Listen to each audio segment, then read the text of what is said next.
So today, the story that I'm going to read is, I don't actually know the complete title because there's a word there that I do not know. I've not seen it before, and it's not something that I've read often. So you guys can get the idea that in this video, I'm going to be reading a story that I haven't read before, and so we'll be testing my actual reading comprehension of this kind of story. And it's not really a very, very difficult story, but I think you'll see that the words I'll stumble on, I already know it.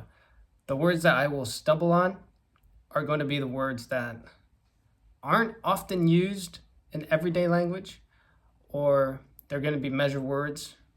The very more technical kinds of vocabulary. And that's because I think the past months, especially to people's surprise, honestly, like I say, just because you might be in China doesn't mean that your Chinese just magically improves. I feel like it's improved, but to be honest, it depends on which situation you are. If you're just in China and you're talking to Chinese people all day, every single day, and you're communicating in Chinese every single day, like a lot, like sun up to sundown, yes, you'll dramatically improve. But if you're like a university student and your classes happen to be in English and some Chinese, or your classes are kind of like time consuming, so you're spending a lot of time studying, it's probably going to be a little bit trickier. That's how it's like for me. Anyway, for this year, for this semester. Now let's start.台中的穷少年. The title is about some poor kid. 穷少年. 从前有个穷放羊娃失去了父母. Okay, so there was a shepherd boy a long time ago who lost his parents. They passed away. That's sad, of course. 被管父寄养在一个富人家中. Okay, he went and was raised by some other people who were doing well. 这富人和他的女人心肠都很坏，他们非常黏萌. So these people were disingenuous that were taking him in. 任何人吃了他们一小块面包，他们都会大发血泪。血泪？我不知道。But it's something about, yeah, they were mean-spirited people. Unfortunately, he didn't have good people that took him in. These are some very bad people who are very stingy, and they're very selfish. They won't even share bread with somebody who might just need a piece of bread. Yeah, I can tell this video is going to be very, very long if I try and finish the story. So we'll just see how far we get before 10 minutes. Make this video worthwhile, and you'll get something out of it. Read with me. Or you can't read me. You can't see what the book is. But just, I guess, listen and see where I go wrong. 一天，他被派去看护一只母鸡和一群小鸡。Okay, 但母鸡却带着小鸡从树里的健康逃了出去。这时，一只老莫 These are animals names I didn't go over. 突然俯冲而下，把母鸡弹上了天空。男孩拉进圈里大喊：“小偷，小偷！”溜藏，但这有什么用呢？老莫可不会把到嘴的美食舀出来。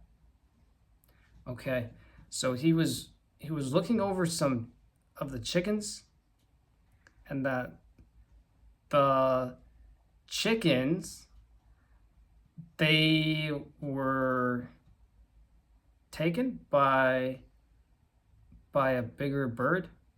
老魔突然冲而下，把母鸡儿yeah, by like a different, by like an animal. 老魔我不知道，老鹅 yeah, I'm pretty sure that's from the characters. I can tell that's uh probably a crow or something.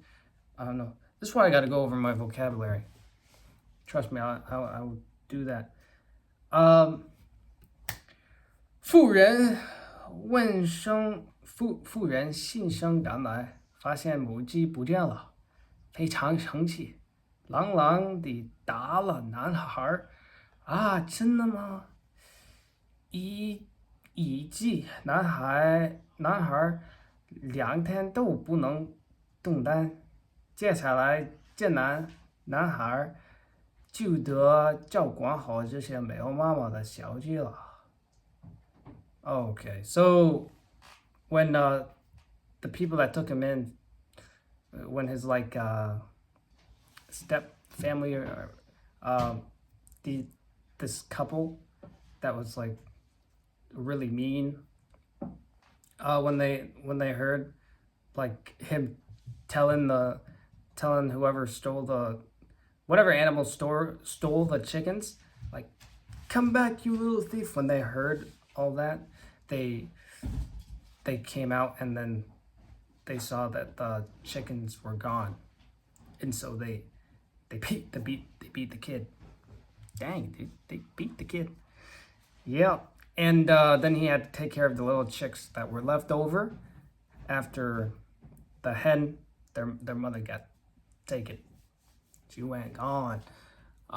So 因为小鸡总是东跑一只，西跑一只，结果他就自作聪明，把所有的小鸡用一根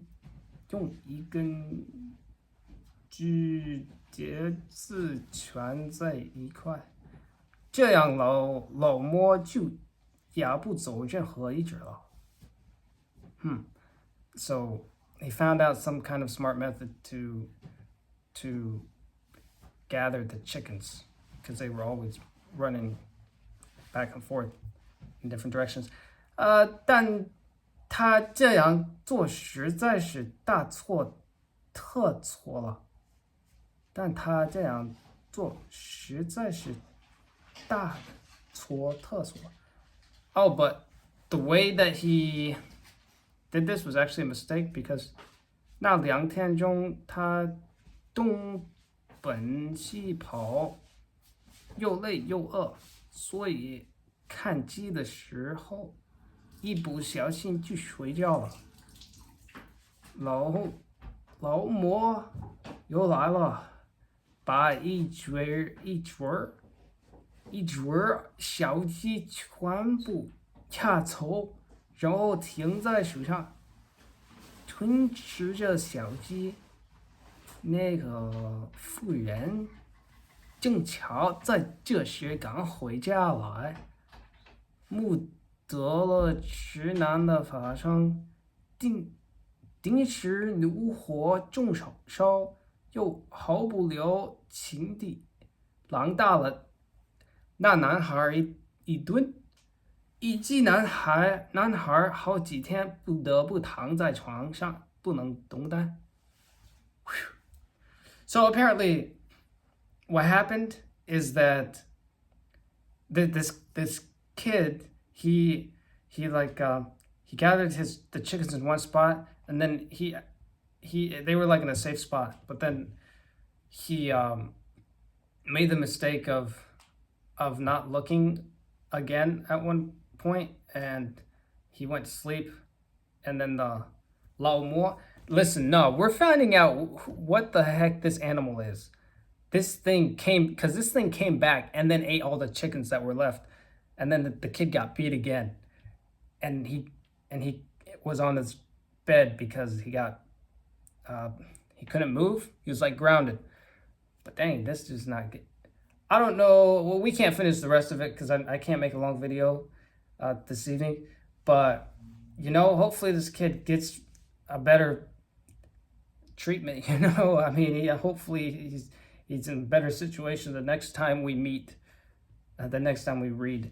Okay, so, but before we end the video, let me find out what animal this was that was doing all this, all the damage here. Lao Shima. I'm guessing it's like a crow or some kind of bird because I see the bird radical in there. Lao Mo. It's got to be some kind of bird.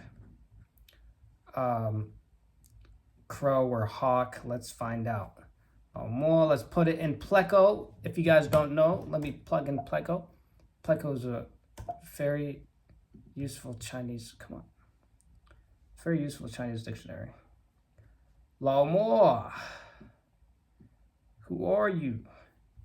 You feisty scoundrel. Getting this kid beat up and everything. What the heck? Oh, yes. I was right. Lao Ying. It's not Lao Mo. It's Lao Ying. Lao Ying. Man. Yeah, I'm really focused on my classes. But with my Chinese, dang, Lao Ying, I think I should probably know this. Lao Ying, no problem. I'll get there. Lao Ying. So Lao Ying was getting this kid in a bunch of trouble. But yeah, Lao Ying, that's what was eating all the chickens and all of that. Yeah. So, hope you guys like the video. I know you can get something out of my videos. I try and make my videos as authentic as possible. Obviously, it's not like my videos are videos that have the craziest edits, because obviously they're not, but I definitely hope you guys get something out of it, just seeing me study Chinese in real time. And I'm sure that you yourself are studying and you have your own situation, and let's help each other out. Comment down below, like the video. 我们明天见.